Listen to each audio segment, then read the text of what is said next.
This is Ross Payton here with Role-Playing Public Radio. This is episode 20, the Random Character Advice Generator. So, here with me. Yes, the sweet sound of the announcing voice you do in the beginning.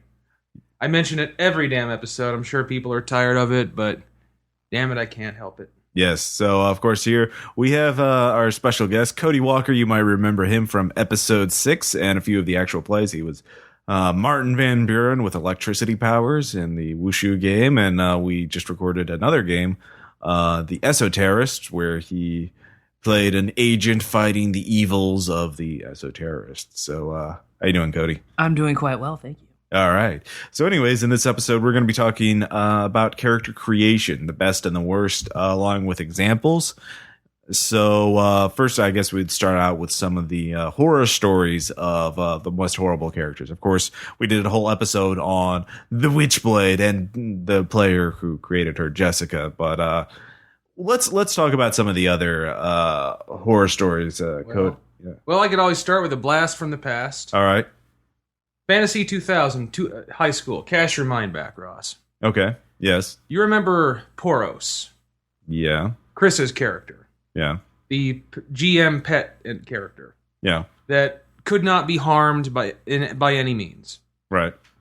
I think his thing is he had like protective rings on all 10 fingers, and which made him immune to any form of damage, poison, disease, fire, asteroid impact, anything. Right. And not only that, he was a Kender. I'm sure people know what those are. If you don't, probably one of the most annoying things ever made by fantasy writers ever. Little halfling things that behave like children all the time and stole things because they were stealable. Right. You remember him? Yeah, I remember him. He was the what we would call the pet NPC or the GM NPC, the Mary Sue, who is indestructible, always wins, always comes out on top, has a magic ring for each of their 10 fingers, and they are just unbeatable. It's a very classic bad PC because the GM shouldn't be playing, or if they should only be able to have a PC if they can handle a normal PC. If they have to win with their PC, they shouldn't be running the game. I always have a personal NPC in the games I run just to have a official voice in the game. But I try to limit it to that. Yeah, a background character is fine, but don't have them be one of the hogging center stage. It's about the players, man. It's about the players. So yeah. Anyways, Cody, of course, you've got a couple of the horror stories. Yeah, my favorite one. This one wasn't so bad. It wasn't like bad like Jessica bad, but it was like so bad he was good. And his name is Peter Long. It's my old roommate Andy. Andy Potter made him. I was in Mutants and Mastermind, so the same game as the Witchblade. He could duplicate himself. He basically made a character to be a ladies' man, like used everything to be a ladies' man. So he could duplicate himself so he could have orgies with himself. He was in a band, and he played every part in the band. And he had a high spot check for scoping out ladies. That's exactly what he said. He's like, I have a really high spot check so I can spot out chicks like in the crowd. Like, okay. He had a musk about him, like a special musk that attracted women. Also, he was immune to disease, so he couldn't get any STDs. And Nice. One day I was over at his apartment, and he had a notebook lying out, and it had about 10 one-liners written on it just in case. Like, we weren't even playing that day, but he was just, like, in his spare time, he'd write down one-liners, and then he'd bring them up into the game. Like, he would come up to a new lady, and then he'd, like, pull out his list, and look at it, and he would go, "Did you fall from heaven? Because I have an erection." And it would just be stuff like that. You're just like, I mean, he really invested himself into the character, and he was always again, it's just the polar opposite of how he is in real life. In real life, he's like just a real quiet, like nice guy. But whenever he became Peter Long, it would always be he would come up and he'd say, "Hi there, Peter Long," and yes, it is. And My favorite though is when Jessica made her second character in Mutants and Masterminds, the character that was the daughter of Lion-O and Chitara from Thundercats. I think we mentioned that in the Bad Player one, but she made this character that her only power really was super smell. She had an enhanced sense of smell, and she saw like claws or something like that, which we tried to tell her that's lethal damage, you'll kill people, but whatever. That's a whole other thing. But she had super smell. And Andy's character, since he had a musk, I said to her, I was like, well, your hormones are going wild now. And she said, well, no, they're not. No, they're not. Like, no, they are, because you are an animal. She's like, well, I'm more human than I am animal. No, you are a fucking Thundercat. You would want to have sex with him right now. And she threw just this huge little hissy fit there. I think we mentioned that on the last one. Okay, I remember that now. Yeah, that sounds familiar. But yeah, so it's just he was such a bad character, but he went within the rules to make him just this over the top like comedy character. And all these other people had like great superpowers where they could do something in the game, and he would always like duplicate himself and console whatever women were nearby, and like that was it. So he was but the good thing about his characters is that as a GM, that you have to work around that and try to make the character more human and more realistic. So I ended up having this guy come back in time, and he's after to kill his father, and it turns out it's Peter Long as his dad. But it wasn't supposed to be a comedy thing. It was supposed to be a very serious thing, and he took it quite seriously and tried to make his character better because of it. So. So it kind of redeemed himself towards the end. He tried to, and it worked pretty well. So yeah, that's a good point. The sort of the theme is kind of really appropriate. So that character Peter Long would be good for a very lighthearted, sexcapade kind of sexy superhero sort of a game. But obviously, if you're going for the grim and gritty Dark Knight kind of a game, that wouldn't work so well. So. I really tried too. Yes, I really did. So different characters can be good. You have to keep in mind the tone of the game more or less. So, how's about you, Ross? You have horror stories? Well, yeah, yes, and well, yeah. Actually, one of them is Mr. Ernie Hudson. Speaking of inappropriate tones, this is Cody's first game we ever did. I ran for him. It was Call of Cthulhu, Delta Green, Modern Horror. So, the players are, I forget the scenario name, but it's Dennis Detwiller wrote. It's free on the site. You're in the desert. You're looking for there's like a cave in Death Valley. And basically something's been killing people in this small desert town, and you're trying to figure out what happened. And it comes to that there's this cave where there's a gate, leading to bad things. And, typical modern horror stuff. I changed the scenario on a little bit. Anyways, all the players make basically Delta Green agents, FBI, serious criminal investigators. But then we have the local who's going to help them out. And that happens to be Ernie Hudson, who is the sheriff's deputy and is black, and I'm Ernie Hudson, and I have hepatitis C. He was a former Ghostbuster that moved out west after the ghostbusting business went belly up. Yeah, exactly. So hates women, by the way. No, he didn't. He did not hate women. I believe you said that. Oh, did he? I don't remember. Yeah. Anyways, Maybe. So that kind of, I was trying to go for the serious horror game and try and get it, dark and freaky, and of course Ernie Hudson kind of ruined that a little bit. Totally ruined it. Yeah.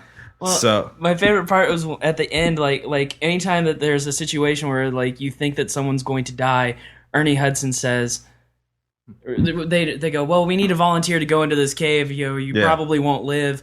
Ernie Hudson goes, guys, don't worry, let me do it. I got hepatitis C. I got nothing to live for. I'm probably going to die in 6 months anyway. So then they would say, okay, fine. He goes down. Yeah. For some reason, we readily agreed. Yeah, let him in. So my favorite was when he went back in time, and then this elder god's like ripping him apart, and then his the way he thinks he can get out of it is if he starts praying to Allah, because he's also Muslim. I didn't bring that up. I saved the Muslim thing until the very last. He's a secret Muslim. All right. Yeah. So yeah, that was kind of when you're trying to run a game that requires a lot of effort in order to get the mood across right, like horror, for example.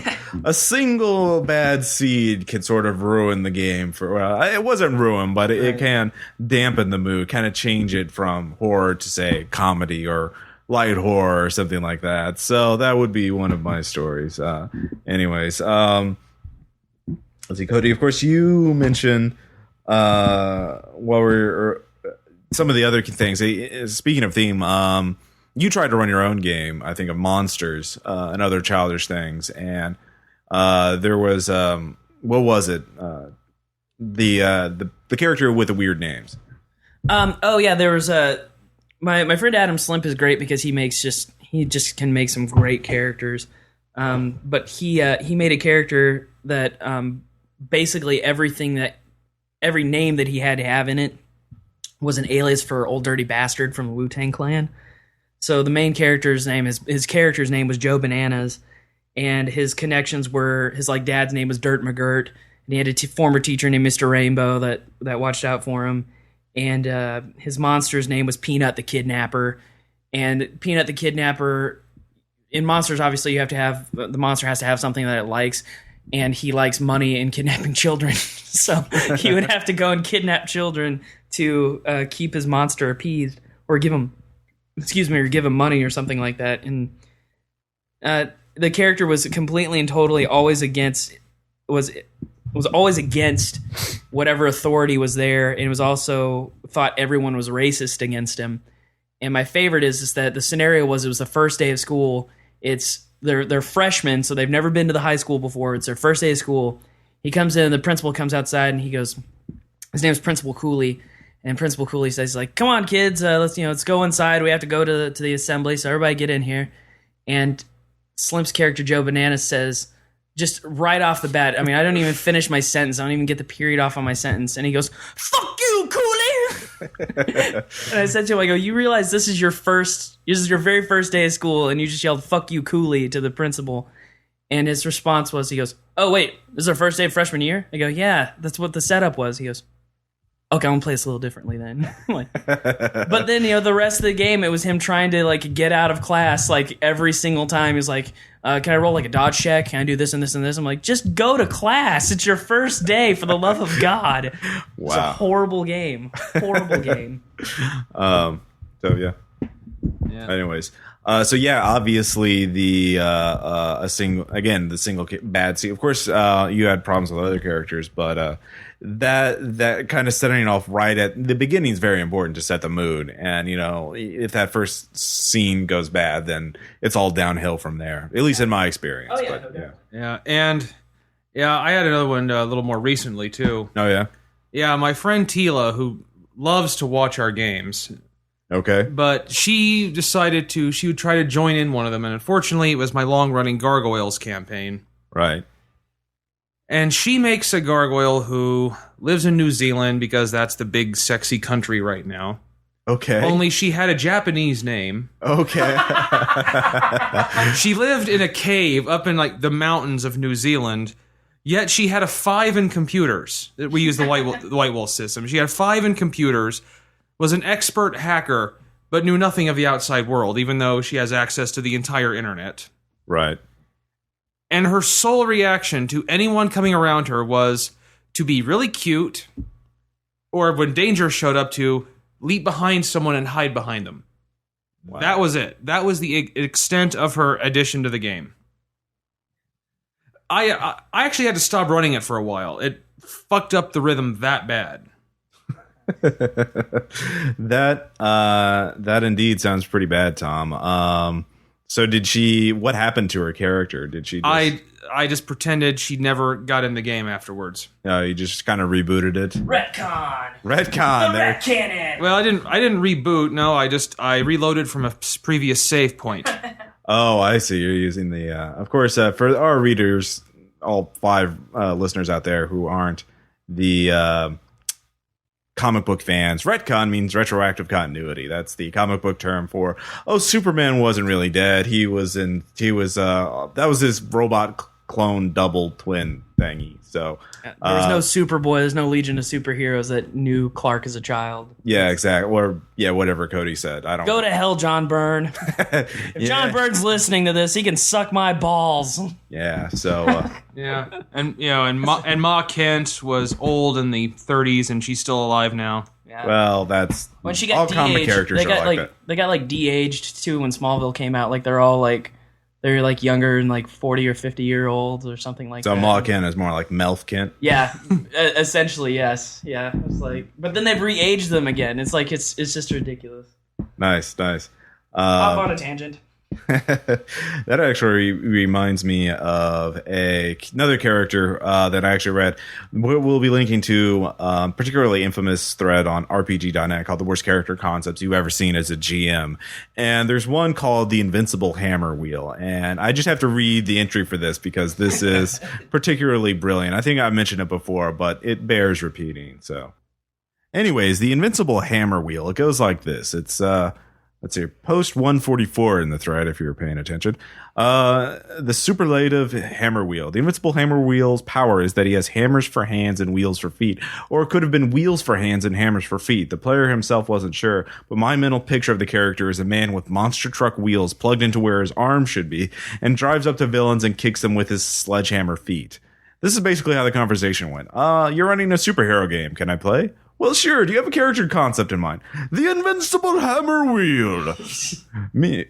Keep in mind, this is a serious supers game. He has hammers for hands or wheels for feet, or wheels for hands and hammers for feet. I haven't decided yet. How did he come by these powers? He was born that way. He must have been rough on his folks. He was raised by farm implements. And his motivation for doing good? He lives in the woods. So whenever people bring up their worst concept horror stories, I say totally deadpan and monotone. The Invincible Hammer Wheel. He has hammers for hands and wheels for feet. He was born that way. He was raised by farm implements. He lives in the woods. So that's just one of many such stories, including the Rancor Jedi, who instead of wielding lightsabers wields Jedis wielding lightsabers, and has a Sarlacc and the other player would be a Sarlacc sandpit monster that the Rancor totes around in a sandbox, a giant sandbox. So, Cody, you wanted to bring up something about that, or I had this is what I think should happen to all people that just can't play a character correctly. I was running a He-Man type D&D game, which was really, really fun. And I had a guy that he just wasn't good at role playing. His character's just very blank and very didn't really have a backstory even. He was just a mage. And when you'd ask him, so, let's try and develop your character a little bit more. So, what's his background? Oh, he learned how to do magic. Okay. And it's like, there really wasn't anything to the character. And Chris wasn't the smartest guy in the world. I love him to death because he's the nicest guy. He's just not the smartest. And so we come upon this like colony of like the whole ground is cracked and it looks sort of like a wasp nest and stuff. And it's essentially supposed to be the B-men from He-Man, like it's their like lair. And I tell him, I was like, well, there's all these holes in the ground, and like some of them are 45-degree slants, and some of them are just like straight drops. Which one do you go into? And he goes, I'm just gonna drop down the one that's just a 90-degree one, just the straight drop. And I go, are you sure about that? Because you're just gonna be falling. And he goes, yeah, no, I'll do that. That's fine. Okay, so So he's falling and stuff. I go around, have other people do their things, and then I come back to him. I go, "You're still falling."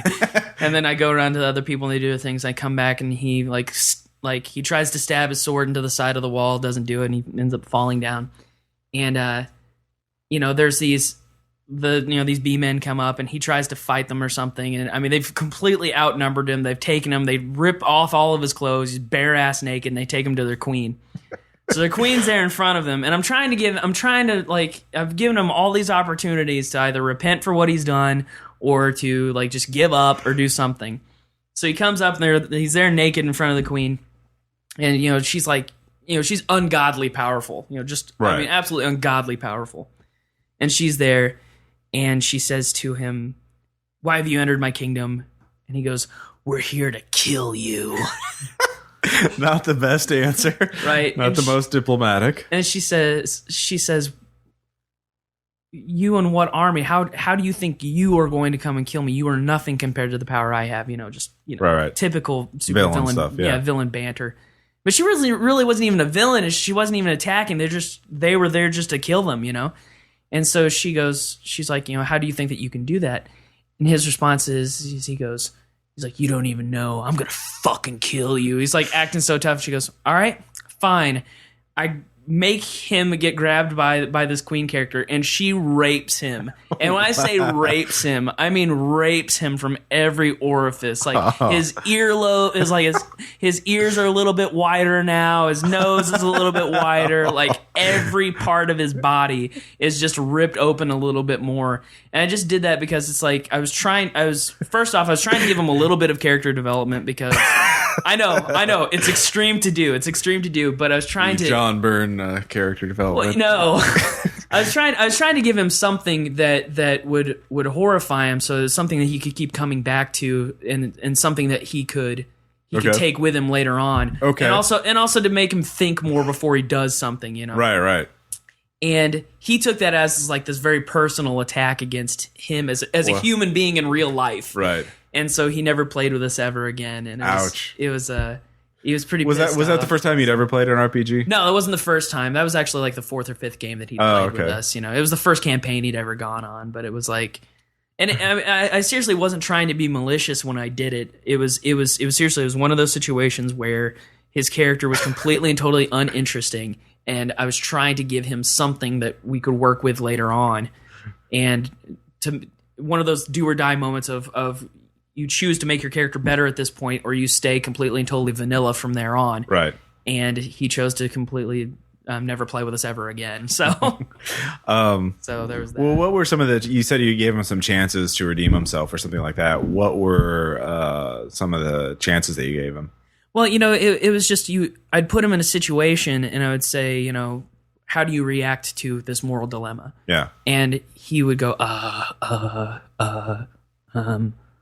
So okay. Tim, I need you to do this for me. He would have no answers. He wouldn't try to role play. He was if it wasn't battle, he didn't know what to do. And even in battle, he would screw up. Like he'd cast all these wave attacks. When people were soloing a monster, he would get behind them and like cast a fireball spell that would end up catching his own teammates on fire. Oops. So then after he did that once or twice, he decided that from then on he was just going to cast magic missile from then on. Nice. Little magic missile. Wow.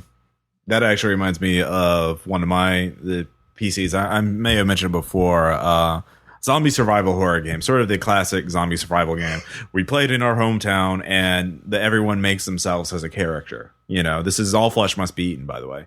And I have like 6 players, and most of them are pretty good. They pick themselves pretty close to what they would be. I mean, maybe they would be a little stronger, a little weaker, but I go basically by the honor system. I wasn't going to fuck with their choices. It was, I decided as long as they stayed in the rules as for normal characters, that would be fine. Except for this one guy. He decided that he was going to have Firearms 5.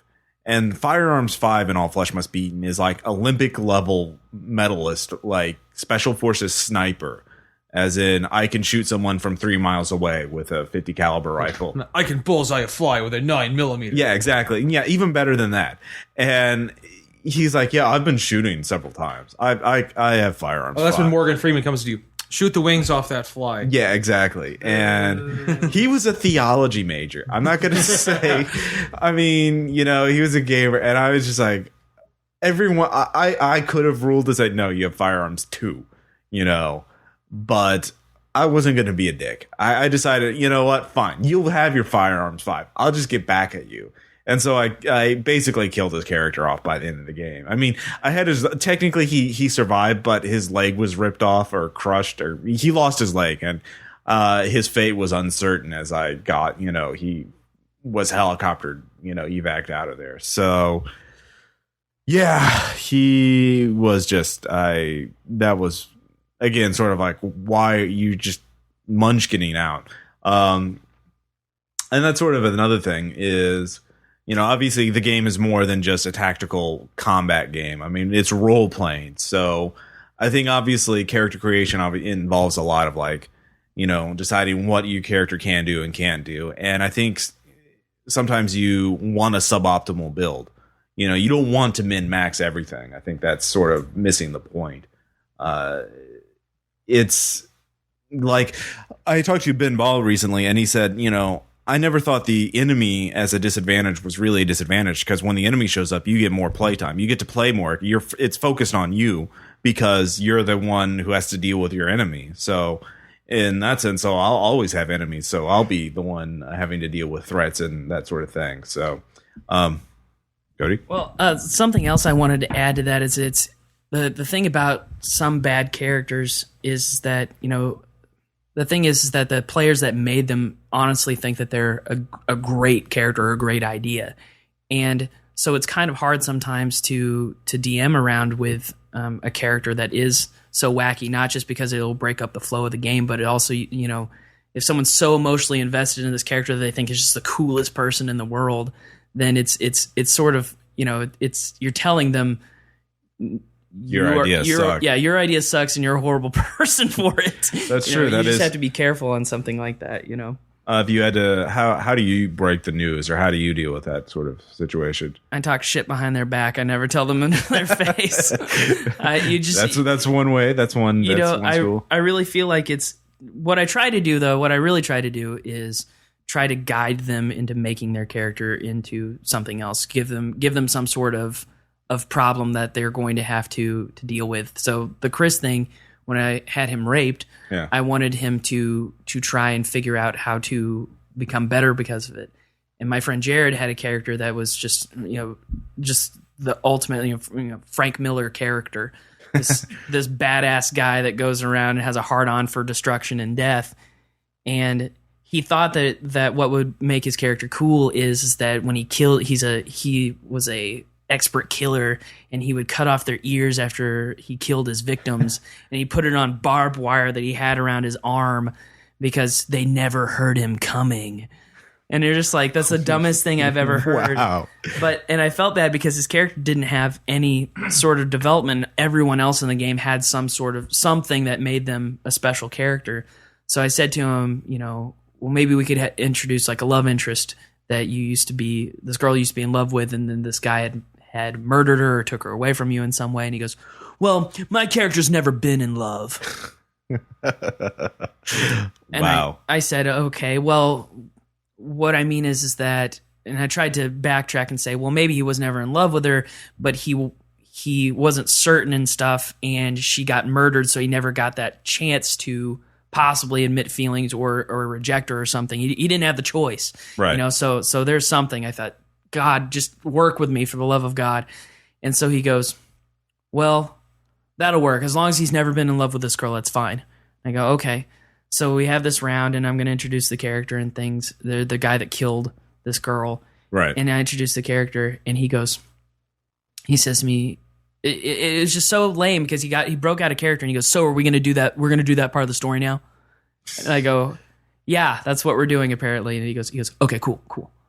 What type of game was this? It was the He-Man D&D game. Oh wow! And so he walks out. He looks at the guy and kind of gives him the squint and motions to go outside. And he goes outside with the guy and just beats the dude to death. Just like brutally beats him to death. They don't even have a conversation about it. They don't even try to resolve the conflict that they had. He beats him to death. And all of his party members were still inside like this inn, and they walk out and they see him with this bloody person underneath him, just completely dead. And someone goes, what happened? Why did you just beat this guy to death? And Jared's response was, he killed the woman I loved. I go, what? He's never been in love. What are you doing? So it was just this moment where I was like, you're a piece of shit, Trying to cut. Like, my character's never done this. Oh, wait, he did, except this one time. This one time he was in love, and which he beat the murderer to death. After I use that as my get out of jail free card, right? And then he tried. I think one time after that, we had a couple games after. One time after that, he, like before the final battle or whatever, he pulls out this locket we never knew he ever had, and he opens it up, and there's this picture of her in there, and he's like, I'm forever tormented by her. Like, we don't even know her name. She never even was given a name. Wow. Bastard. Well, at least he was trying. I mean, guess, Yeah. Maybe. Of course, they're not always horrible PCs. Sometimes they're actually good characters. Tom, you were talking about some of your success stories about what, let's lighten it up a little bit. Not all characters deserve to be, raped by bee queens and queen. Yes, they do. Yes. So in some cases, rape is required. Well, sometimes they should be rewarded. They get to yeah. seduce the bee queen instead of getting raped. So Just play the rape card. yeah. Anyway, so what were some of your successes? Well, the recent one that sticks out is I did him in your Epic game. right. Was Sarasa, who was a epic kobold sorcerer who was like a don of a mob family, Right. made up primarily of lizardmen, kobolds. Scaly kind. Yeah. Yeah. And I used him in yours. That they liked him. I did the kind of stuff where the threat is threatening the world's coming, and like he says, "We need your help." Like, yes, I will. It will cost you. Right. And so I had a lot of fun. But it really didn't come out until I reintroduced the character in a non-epic game later. Mm. And I was with like 5 other people. They when I told them my idea, they were like, "Oh, dude, come on!" Like a kobold, the little tiny lizard guys. Right. He says, "I'm supposed to be intimidated by him." Like, no, he's just a don. Yeah. Then I started playing him, and they loved him because it was the shit I had him do. That he had a ring, and it says that he required people to kiss whenever they met him. One of the level one followers I have for leadership is just a human whose job is to stand by, put a stool down, so he can step up and get at eye level with whoever he's talking to. Okay. There's little subtle things like that. All right. So what made the character work? I mean, so it was those little touches. Yeah, and also he could get along with people because he knew how to negotiate. Okay. He was a kobold, but he was also extremely wealthy, had contacts everywhere. Right. I wisely used the leadership feat and not just had a whole bunch of soldiers that follow me everywhere I go.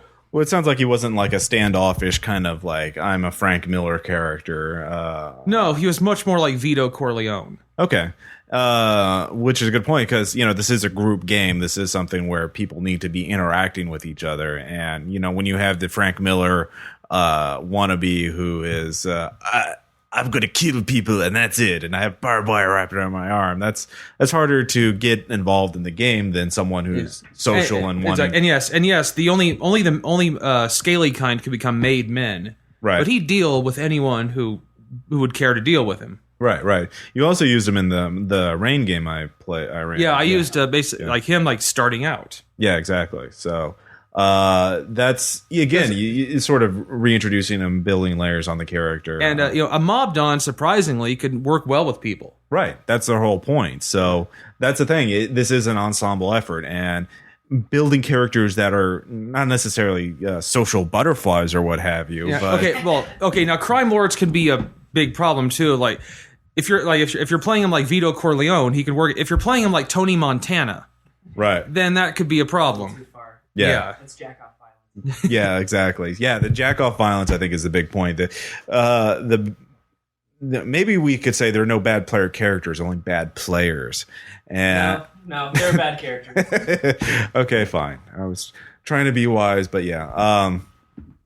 But again, it boils down to being able to work together in a certain point. The players and the characters all form cohesing, grouping together to form something greater than the sum of their parts. So, of course, speaking of social butterflies, there is Jessica made another character. Jessica's character for Monsters, she described it as this girl that is a social butterfly that goes around and is just she's friends with everybody and things. So we get to lunch on Monsters, and I go, well, where's everybody sitting? And my friend Rich, God love him, doesn't know how to role play to save his life. He goes, I'm sitting by myself and I'm singing songs from California Dreamin', which is this horrible Saved by the Bell-esque TV show. And we're just like, I don't know what you're doing. And you do not know how to play a game to save your life. And I asked Jessica, I go, where are you sitting? And she goes, I'm sitting by myself. Okay. And I said to her, but you're a social butterfly. And she goes, well, is this the beginning of lunch? Is this the middle of lunch? Is this at the end? No, it's the beginning of lunch? Why does that matter? I don't know why that question has come up. And she goes, well, my friends are going to come to me because that's what they do. They kind of hover around me.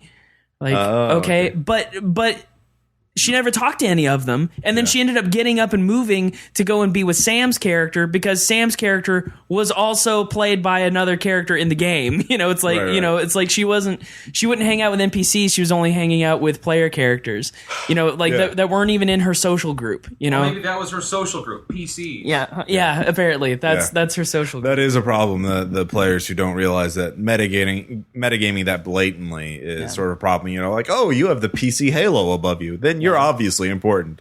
You look trustworthy. Yeah, it's like it's like Sam's character was this anime girl, just this total like, hey guys, how's it going? It was like that was her character, Right? And just this total loser, but she was this fun character, and Miss Social Butterfly would never be caught dead hanging out with anime loser girl, and yet she just walks over and is like, hey, how are you? What are you doing over here? Looking for manga books? Like, oh, cool, let's hang out. No, I don't want to. Sam's all about playing. She just felt really awkward. Her character acted appropriately. She's like, I'm really awkward around you because you're the popular girl. I'm not, and I don't want to be around you. Allegedly popular girl. If I say I'm popular enough times, then I am popular. Yeah. Exactly. So, actually, that could be the sort of self-deluded. Maybe Jessica was just role-playing a whole nother level. She said her character is like this, but she was really the pretentious person who doesn't realize what a fool she is. Yeah, she's so into character that she's trying to fool everyone playing the game too. She is an idiot savant again. That actually is sort of a mild tangent, but that anime girl thing suddenly reminded me of Penny from Inspector Gadget. Yeah. And that would make an awesome character for Monsters and Other Childish Things with Inspector Gadget as the monster. Oh, yeah. Like, oh, my uncle's around. He'll help us. And then it's like, what uncle? I don't see anyone. And then suddenly this guy in a trench coat with robot arms comes out and rips the door open or something like that. I could totally see. A robotic spider arm puts a lunchbox down. Yeah, exactly. Yeah, exactly. That's funny. Go, Gadget, soul ripper. And then I shall rid the souls of the dead. All right. Anyways.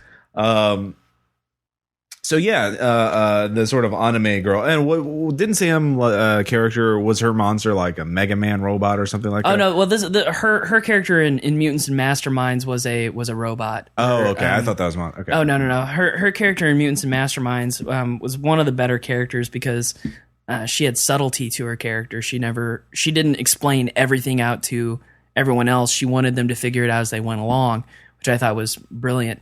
And she played a character that she looks like she's like 18 or 19 years old, but she's really just 6 months old. She's a robot. She got the idea from Mega Man, and she goes around fighting crime, but she obviously doesn't understand human emotions, but she does what she thinks superheroes do. So whenever she is dressed in her normal clothes, she has her hair pulled back and she wears glasses. And then whenever she's a superhero, she takes her glasses off and puts her hair in front of her face, and she thinks that that's an adequate form of disguise. Nice. And no one knew she was a robot but me, and it was eventually going to be revealed that she was a robot, but we never got to that point because it just, between the Lion-O's daughter thing and Peter Long. The same game. Yeah, same game. We just never had the chance. I got worn out and I just couldn't play anymore. But All right.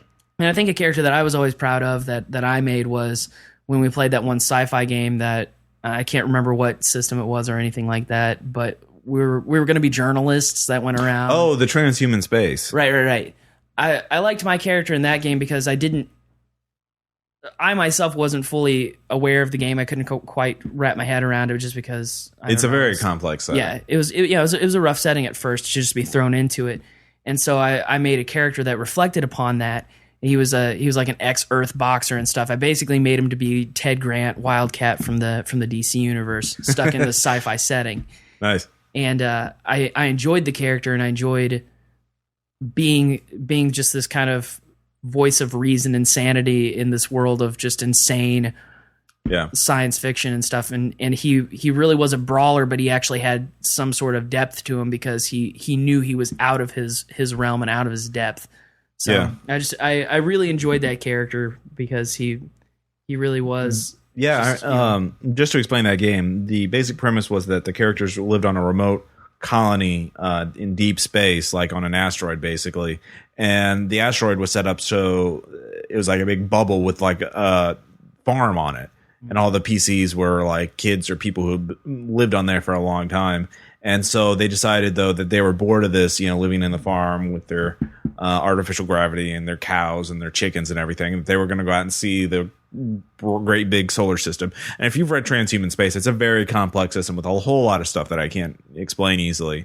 And so that's how I worked the PCs into it, because they didn't have much knowledge of the outside world anyway. So it kind of worked well. And I think everybody in there, they sort of got together pretty well. That was a fun game. It was too bad it fell apart. I think that was because of scheduling reasons. But well, and I think if I can recall correctly, I don't think anybody's character was even remotely bad. I think everyone had a pretty well developed character, and it was everyone was kind of in sync with who their character was and the world we were in, and it was just it worked really well. Everybody worked really well together and really played their backstories up. I know that Sam really got into that too. She was really happy with that game.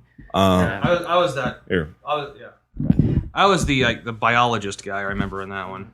Weren't one of you? I think Tom, you were like a replicant or not a replicant, but a bioroid or something. A gene mod. Yeah, basically an artificial human. So, that was a fun game. I wish I had recorded it, but it was. I think I was the guild gene mod. Yeah, it was like you. Yeah, it was pretty complex. But if you're going to introduce the players to a very complex game or setting, that's probably the best way to start, is to have the PCs all be relatively innocent and just explain one small corner of the setting and say you are these farm boys from a village, the Luke Skywalker basically, and that worked pretty well and everybody had a great time with it. So now, Tom, you had another PC that you were really interested in, something about Andy's game or my friend Andy, who lives in Seattle. This is his game where it's world hopping, right? Going from different dimensions, and he has kind of a weird thing on the characters that are in it. Like one of them is all your last names have to be a color. Mm-hmm. So there's like 12 players in it throughout the country. Yeah, like mostly in Seattle, a few here. So my guy is Tyler Crimson, right? Who I designed, and since we're all from different worlds, and I made a guy who had a Venom type symbiote bonded to him, only he couldn't turn it off, and so it permanently made him like that. The huge fanged mouth, tongue like 2 feet long out of his mouth all the time, 4 arms. But the symbiote's mind wasn't like murderous. It was actually somewhat insecure, and could only talk to him through his head. So it's a character that everyone really loved because he's this huge monster that actually is pretty much a geek. Right. Who who always tries to do really good, but people keep getting freaked out by him. Right. He's always blamed for when stuff goes wrong. Of course. And he never fights back when like cops try to, like normal human cops try to put him under arrest. He always, sorry, and puts his hand, all 4 arms out to be handcuffed, and they never have anything big enough. It's led to a lot of just really great opportunities because people said that I am the most awkward in the group, but I'm the one they can get along with the best. Okay. That's again, that's sort of going back to our overall thing. Make something. Remember, this is a group, a collaborative game. I think that's the main thing, and characters need to reflect that. This isn't to say every character needs to be a social butterfly or a well-connected mob lord or something like that, but everyone needs to be able to interact on a basic level with at least the other players and some of the NPCs. Yeah. Like one of the reaction things I do is I'm the only one that can hear the symbiote talking in my head. So when I'm speaking as Tyler, I'll sometimes just then suddenly stop and respond to something that he said in my head. Right. He says, "You're right. I think we should go on the roof." Yeah, you're right. That's probably would never work out. No, that would be a good idea. Right. The talking to yourself routine's always fun to. And I'll just do it at any random interval. I think that it seems appropriate. Right.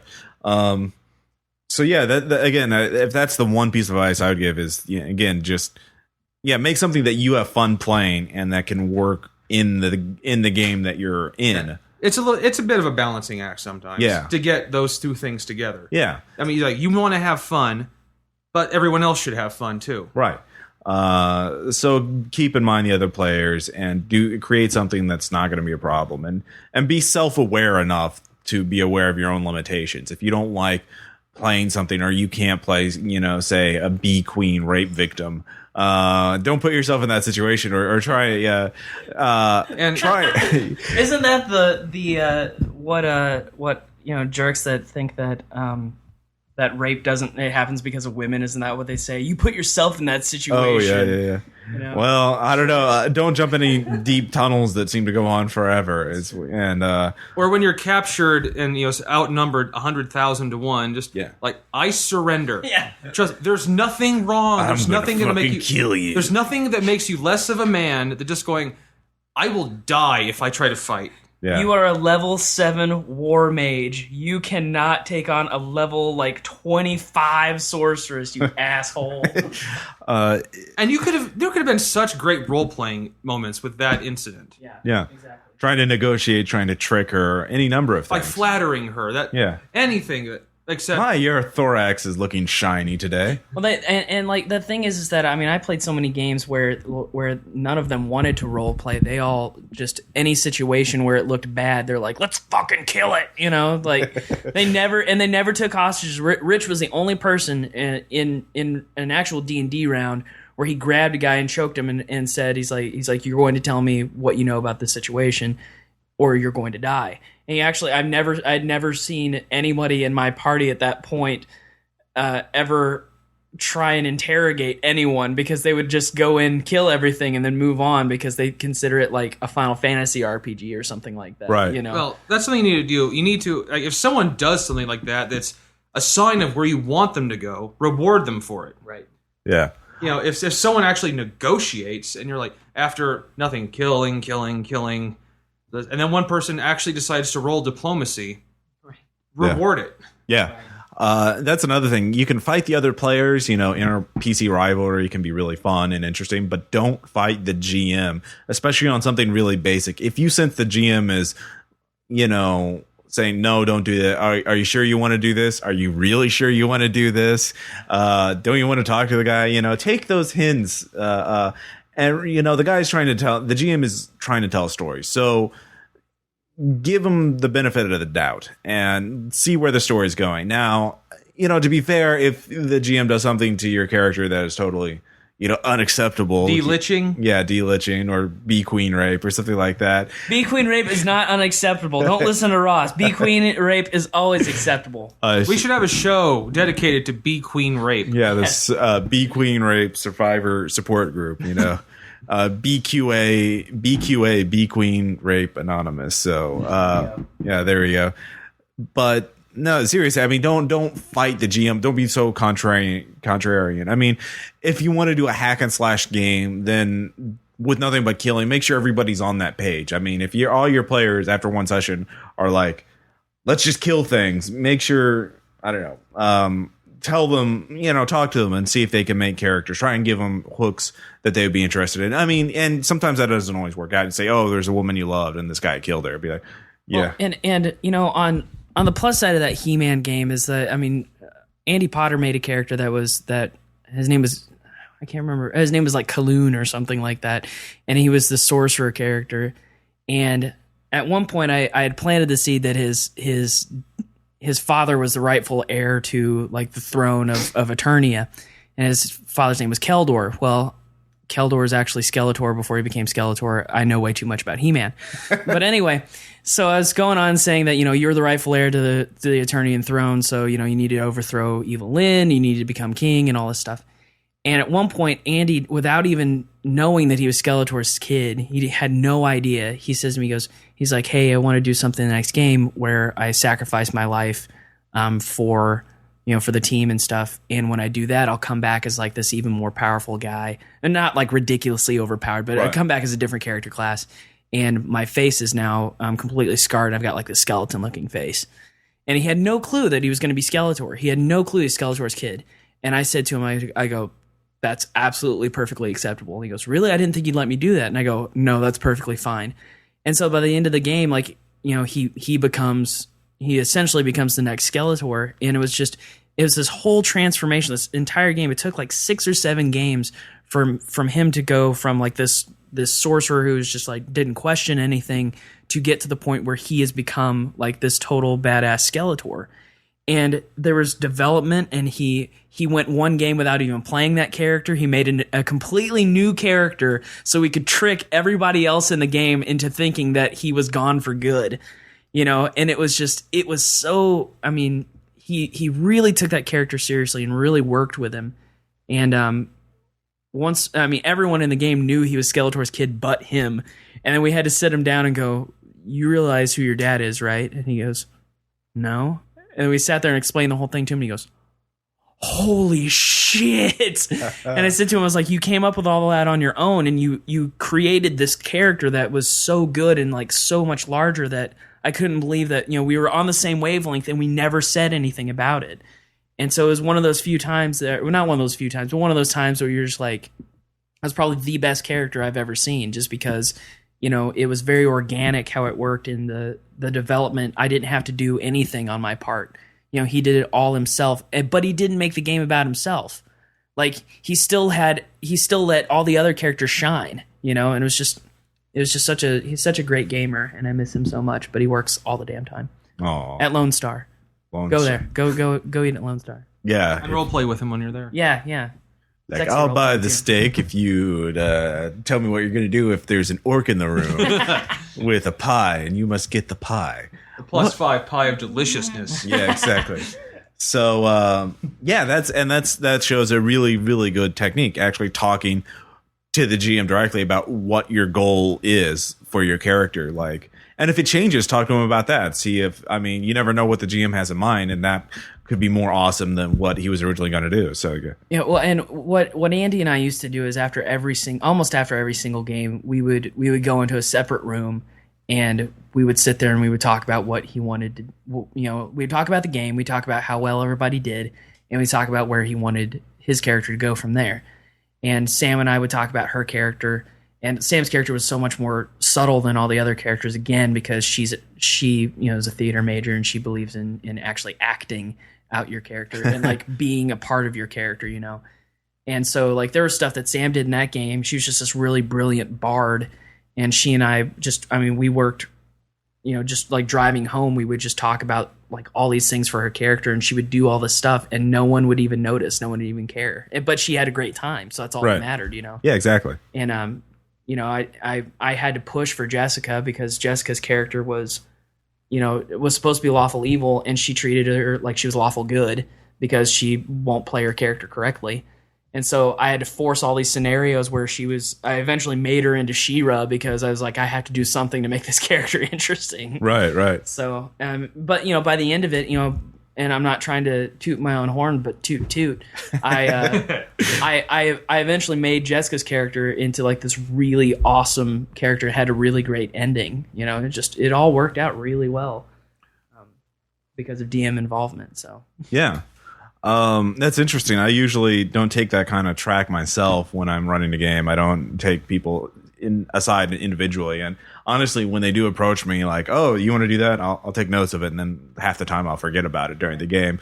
But I try and make the actual game itself very responsive to what's going on, to what the players are doing at the table. So if they're emphasizing one sort of approach to a problem or a scenario, I'll start egging them on in that direction. And also I try and give each PC a spotlight at least once per game. Right. So that regardless of what type of scenario or what type of challenge, I make sure each PC has at least one situation where they can shine, and that way they can develop their character during that spotlight. So, well, and what I would do before every round is I'd get out like a sheet of paper, obviously, and I'd write overall objective for scenario, and then I'd write individual objectives down for each person to see where I wanted to take them as far as their character would go.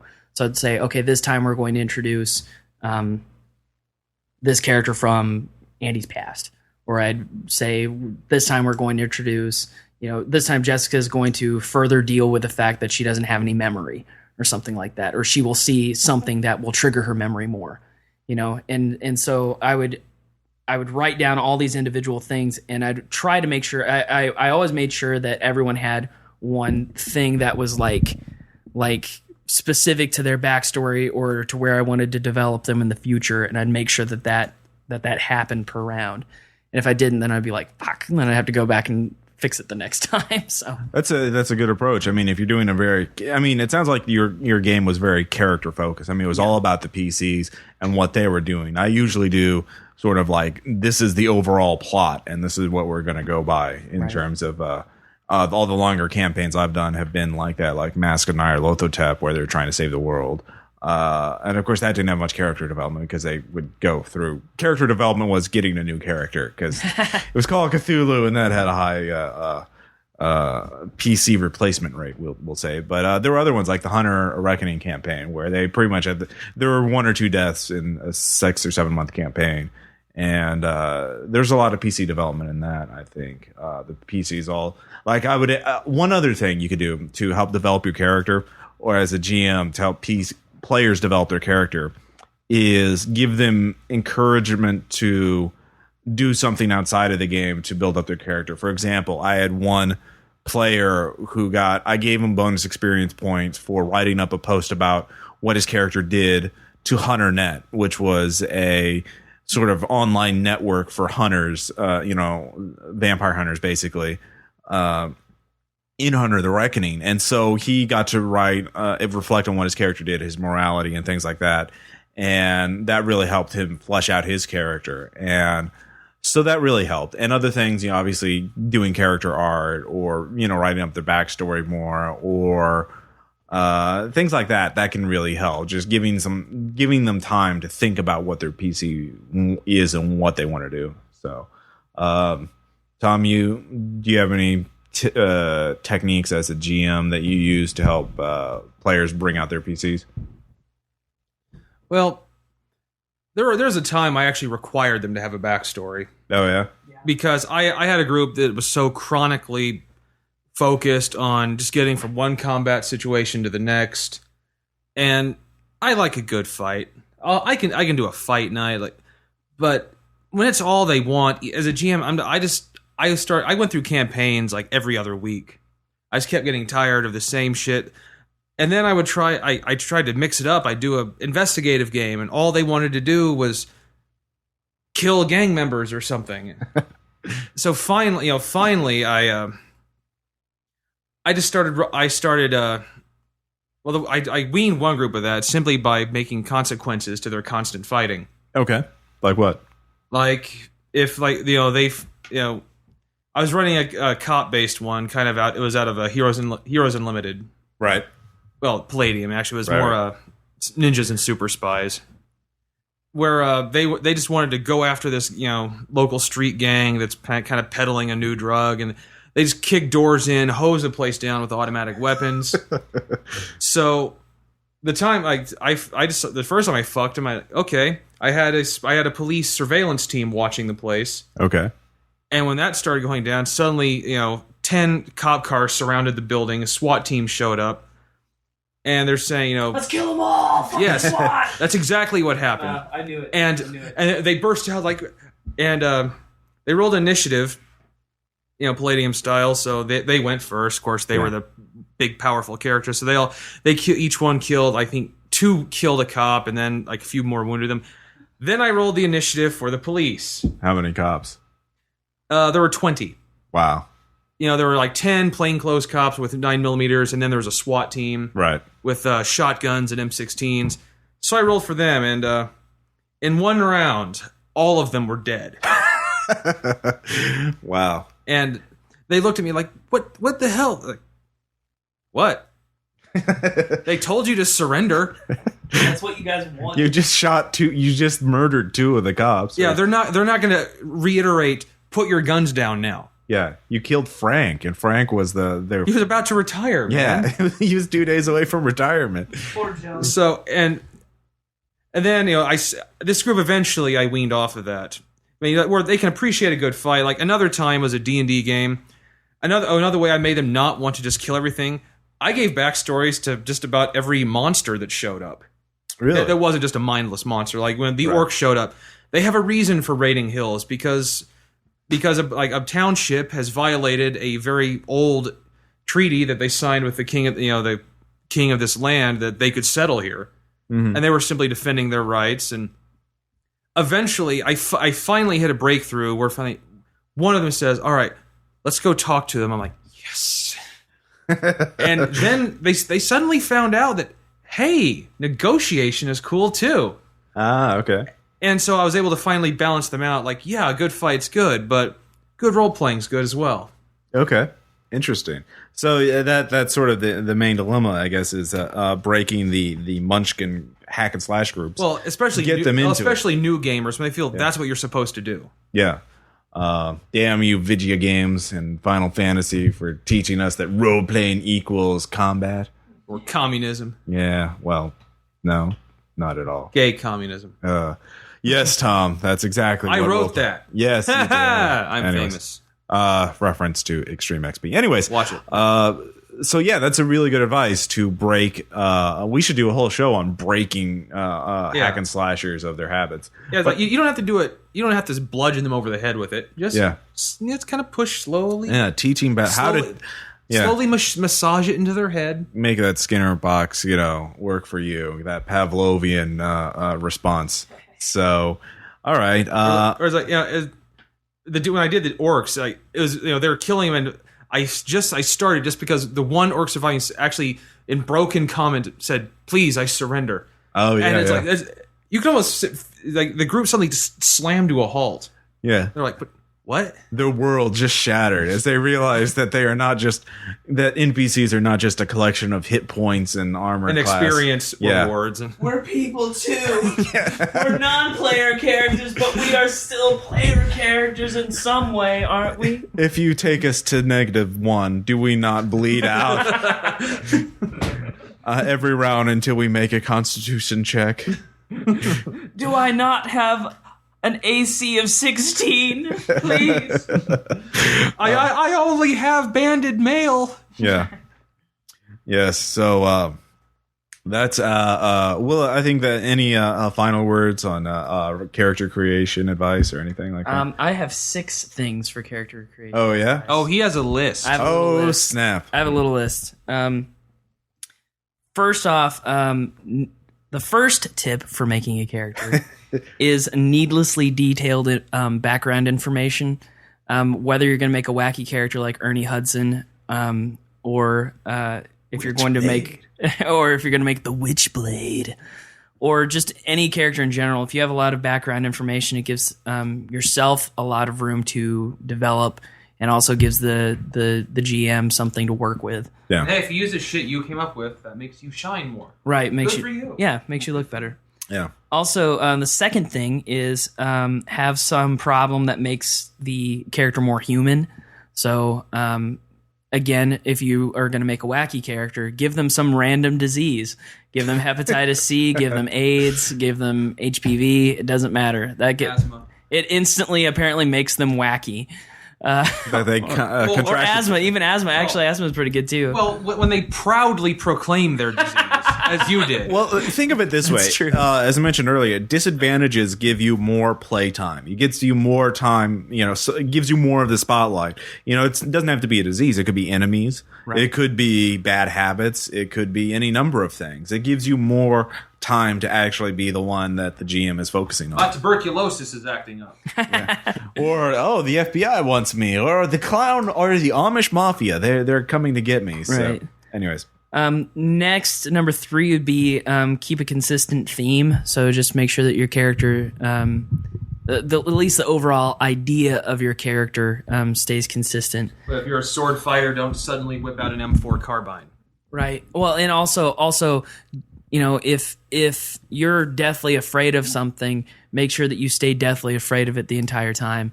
Or if you think that if your character is, or not afraid of it the entire time, but use that to your advantage of like try to work towards not being afraid of something or something like that. Or at least remember it. Right. Well, I think it's also not just keep it consistent, but also keep in mind the game that you're going to be playing in. Right. Like, you know, don't make a comedy character for a serious horror game, or don't make a serious, you know, a tragically flawed everyman. You know, like my wife divorced me, I'm looking for my kid, and you're in. It turns out you're in clown college, you know, or something like that, fighting ninjas. I have one little just additional thing to add. If you're playing a vampire game, it's not original to have hemophobia. If you're a vampire, it's been done, and it's funny for about a minute. Actually, or just don't be a Malkavian. Okay. Yeah, there's that. Don't be especially don't be the wacky Malkavian who hits people on the head with a dead fish. You know, that's, you know, the Malkavians are the ones who are crazy, you know, supposedly, but people think crazy and they go, oh, I'm Robin Williams. Zip, zop, zoobity bop. Yeah, and not the paranoid schizophrenic who, or Charles, you know, or Hannibal Lecter. I mean, that's real insanity, not, anyways. Number 4 is keep the character believable. So if you want to make a good character, keep them believable. If you want, you know, Ernie Hudson, make him completely and totally disbelievable. Next, number 5 is pick skills for character. Ross brought this up earlier. Don't just try to max out the most useful items. Dodge, brawl, firearms. Right. Yeah. Well, when we were playing the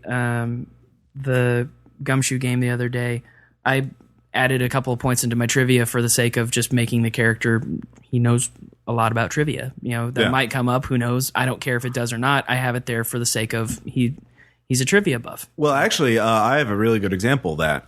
In Rain, there's a one character role generator. Right. And 1 or 2 people got a role that gave them master cobbler or master chef. I think it was master chef. Yeah, Tim was master chef and Sam was master cobbler. Master chef, not master chief. Yeah, chef.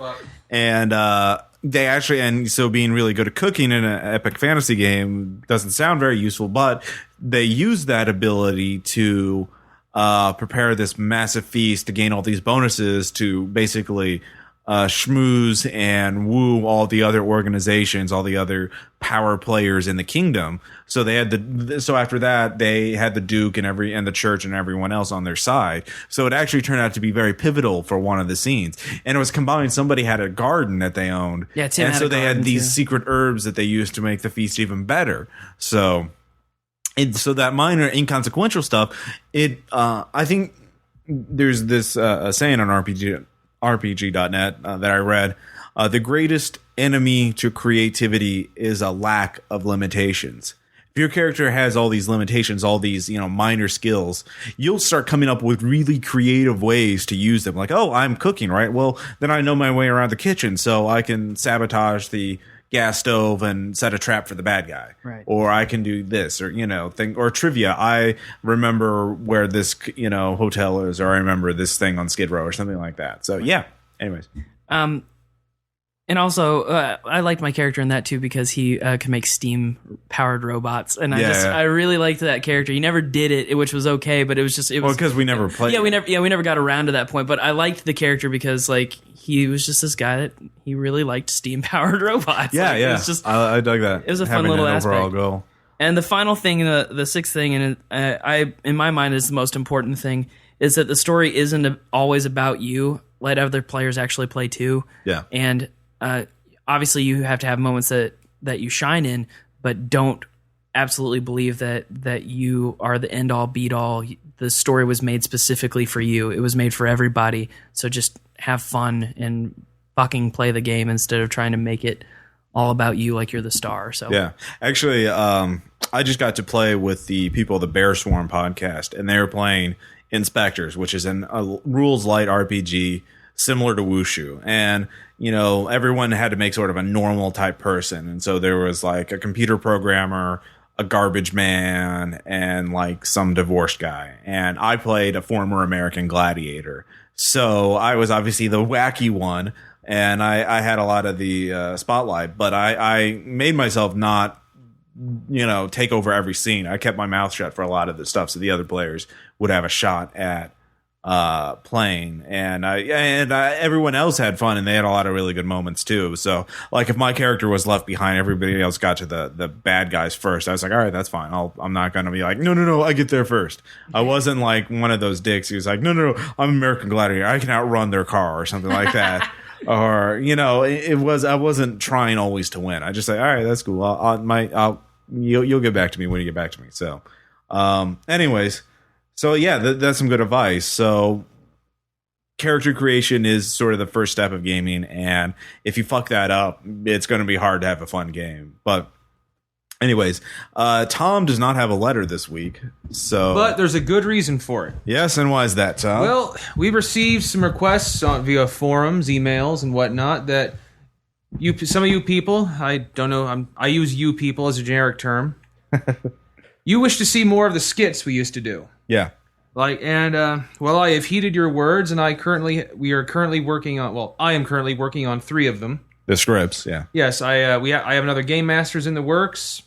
I have a couple of other commercials that I'm working on that should be done within a couple of weeks. Just a matter of recording them and getting them together, but that's what I was working on instead of a letter this week. All right. Well, thanks, Tom.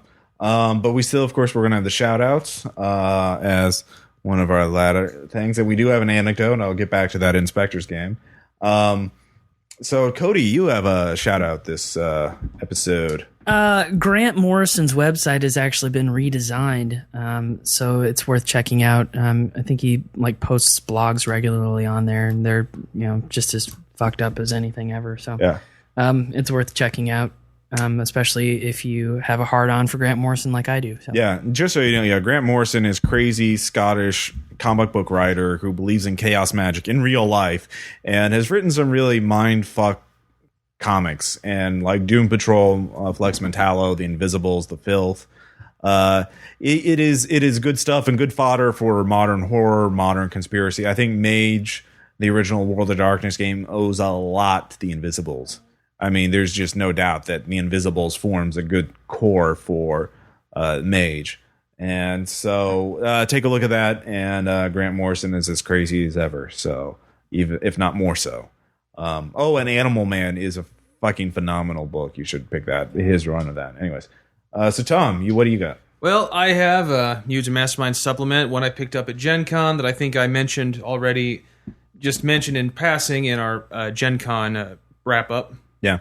It is the Wild Card supplement.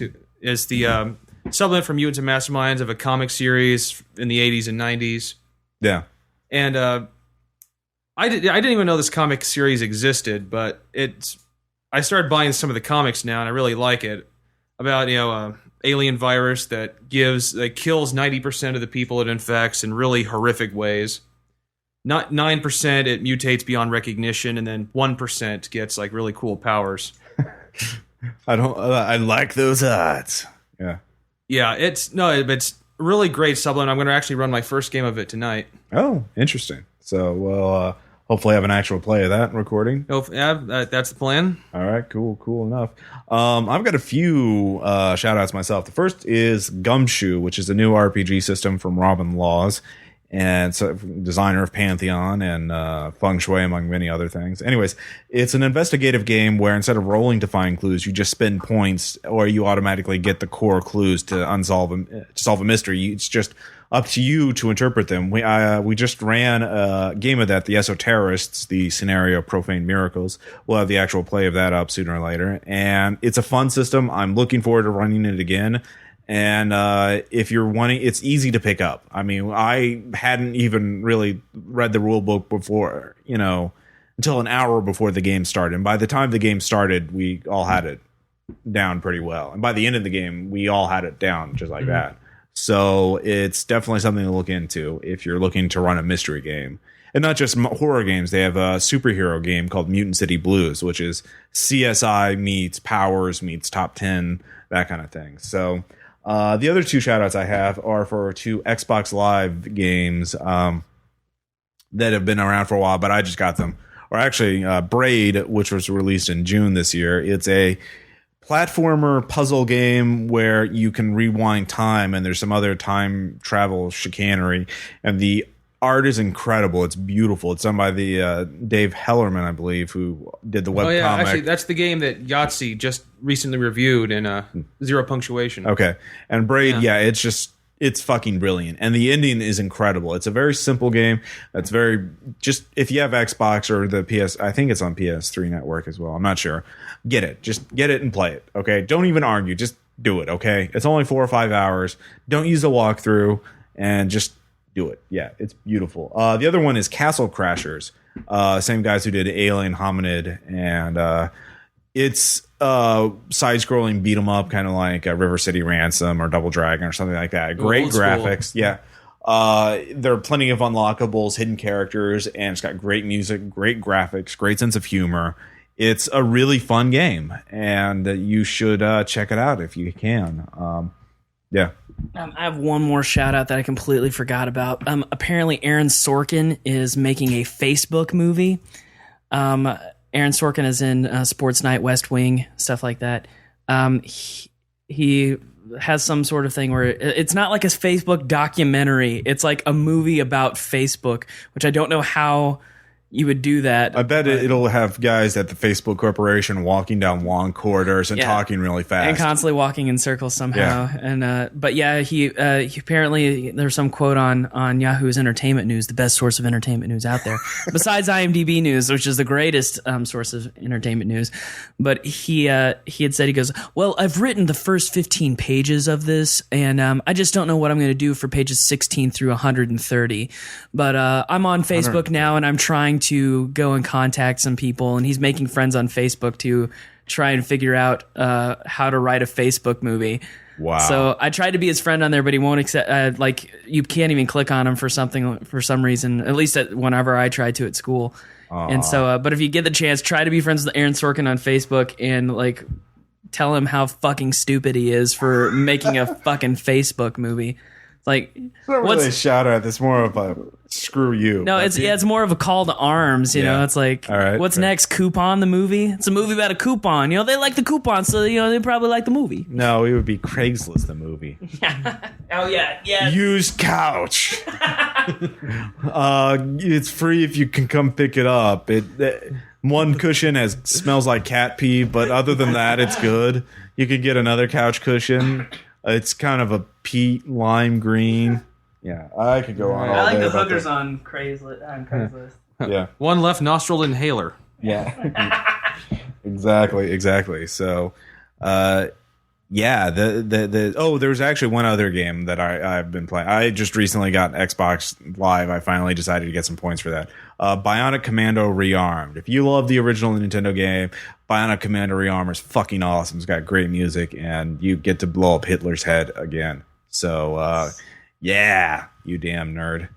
You foolish nerd, or at least whatever the line is. Anyways, of course, finally we're going to end on our anecdote, and I'll talk a little bit about the Inspector's game a little more, because Bear Swarm people recorded the whole game, but basically, I was going with Cody character, Martin Van Buren with electricity power. I played the great-great-grandson, America Van Buren, who is a former American gladiator, and America referred to himself in the third person. So, for example, America preferred unilateral action, and America doesn't negotiate with terrorists, and that sort of thing. And America was kind of a pompous jackass who was a man whore, but it's okay. And in Inspectors, you're sort of like Ghostbusters, but it's kind of like an everyday thing where you fight monsters. You just, there's demons. Okay, let's call inspectors and get them.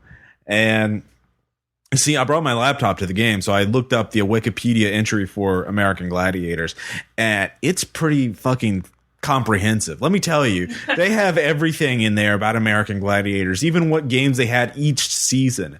And they have a whole thing on Assault, the game where the American Gladiator stands there with an assault cannon with tennis balls and tries to shoot the guy. And while this guy is trying to hit a target. And so America had a man's, portable version of the tennis ball assault cannon and used that to hunt monsters. And, and the Atmosphere, which is the giant ball you roll around in.